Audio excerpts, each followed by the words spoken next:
Good Wednesday, everyone, and welcome to this edition of Conversation Daily News. I'm your host, Cyrus Webb. Glad you all could join us once again. Well, we made it to the last hump day of September. We, of course, have your news headlines coming up on this Wednesday. We have the truth of the day with Mary Ellen Ciganovich, and in today's Entertainment Spotlight, you've recorded my conversation with author Ashley Elliott about her new book, The Demon in Disguise.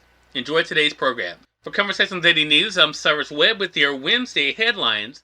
In national news, Joint Chiefs Chairman calls Afghan war a strategic failure. The top U.S. military officer called the 20-year war in Afghanistan a strategic failure and acknowledged to Congress on Tuesday that he had favored keeping several thousand troops in the country to prevent a collapse of the U.S.-supported Kabul government and a rapid takeover by the Taliban. Republicans on the Senate Armed Services Committee pointed to the testimony by General Mark Milley, chairman of the Joint Chiefs of Staff, as evidence that President Joe Biden had been untruthful when, in a television interview last month, he suggested the military had not urged him to keep troops in Afghanistan. Milley refused to say what advice he gave Biden last spring when Biden was considering whether to comply with an agreement the Trump administration had made with the Taliban to reduce the American troop presence to zero by May 2021, ending a U.S. war that began in October 2001. Testifying alongside Milley, Defense Secretary Lloyd Austin also refused to reveal his advice to Biden. Milley told the committee when pressed that it had been his personal opinion that at least 2,500 U.S. troops were needed to guard against a collapse of the Kabul government and a return to Taliban rule. Defying U.S. intelligence assessments, the Afghan government and its U.S.-trained army collapsed in mid-August, allowing the Taliban, which had ruled the country from 1996 to 2001, to capture Kabul with what Milley described as a couple of hundred men on motorcycles without a shot being fired. That triggered a frantic U.S. effort to evacuate American civilians, Afghan allies, and others from Kabul airport. General Frank McKenzie, who as head of the Central Command was overseeing U.S. troops in Afghanistan, said he shared Milley's view that keeping a residual force there could have kept the Kabul government intact. In more national news, big pressure on Biden and Democrats to trim $3.5 trillion federal overhaul. Pressure mounting, President Joe Biden and Democrats in Congress strained on Tuesday to trim back his $3.5 trillion government overhaul to win support from two key holdout senators ahead of a make-or-break deadline for votes. Child care subsidies could be offered for several years or just a few. Funding to extend dental, vision, and hearing care for seniors is likely to start later. Tax hikes on corporations and the wealthy may be adjusted, and provisions to fight climate change or curb prescription drug prices could change.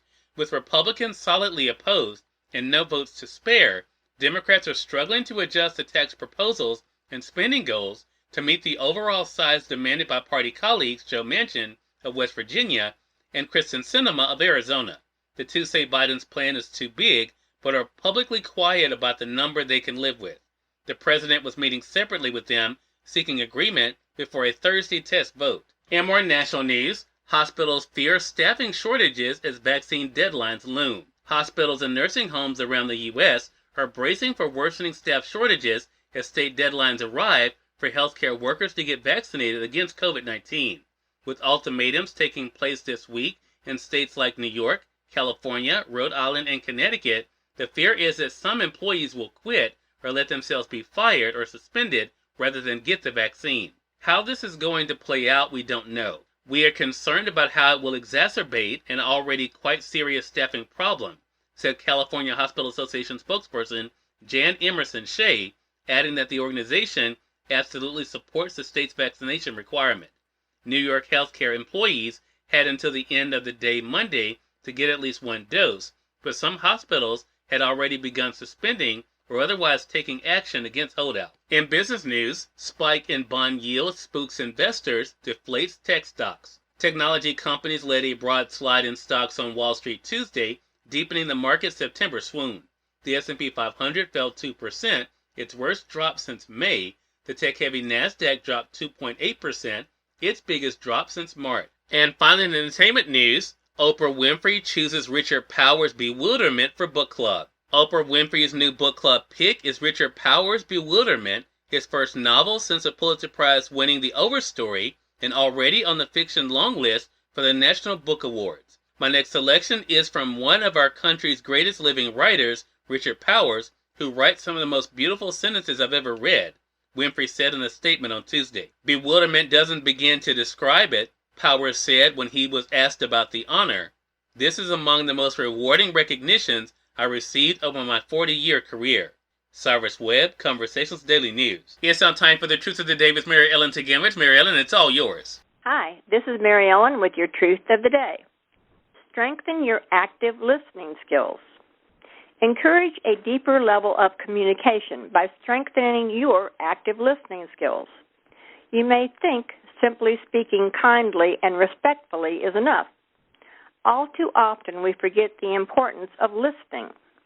Never assume what another person is trying to say to you, because when you do this, you listen only partially. Instead, choose to give your full attention to the conversation. Try to listen beyond the words. When you listen beyond the words, you have a better chance of understanding the true intent of the message being presented. Check out what you think you heard the other person saying by rephrasing and repeating it back to them. This lessens the possibility of having a communication misunderstanding. Today, combine your thoughtfulness while you focus on your active listening skills. And make sure you enjoy the day. Author Ashley Elliott is featured in today's Entertainment Spotlight. We're here on Conversations Daily News. For Conversations Daily News, I'm Cyrus Webb with the Entertainment Spotlight. Author Ashley Elliott joined me recently on Conversations Live, the radio show, to talk about the true events that led to the writing of the book, The Demon in Disguise. Here's a part of our powerful conversation. What was it like for you to actually finish the book and now to release it? To finish the book was an incredible experience. I felt like that I could close those chapters of my life and actually be at peace and be finished with them through the FOIA requests that were sent out. I was able to obtain all the same information that the attorneys and the judicial system had, and I was able to just for once answer my own questions that I had with factual information in the comfort of my own home. So for me, completing the book was just utter relief from so many things that I had become entangled with. This isn't just a book. This is your life. You know, this is your personal story, and being mindful of that and being sensitive to that fact. What was that like to think about this part of it? That not writing the book being one chapter, but then actually talk about it, which in many ways is kind of reliving it. Well, when I wrote the book for myself. So when the reader reads the book, I'm pretty transparent about my thoughts, about my feelings, my emotions that I had gone through. When we finished the book, I was somewhat hesitant of putting the most vulnerable parts of my life on display. Cyrus Webb, Conversations Daily News. We thank you all for tuning in to this edition of Conversations Daily News. But we'll have you guys on tomorrow's more news, Truth of the Day with Mary Ellen Ciganovich, and of course your Entertainment Spotlight. Until then, I'm your host Cyrus Webb saying as always, enjoy your day, enjoy your life, enjoy your world. Thank you all for choosing Conversations Daily News today. Let's make today amazing. Take care.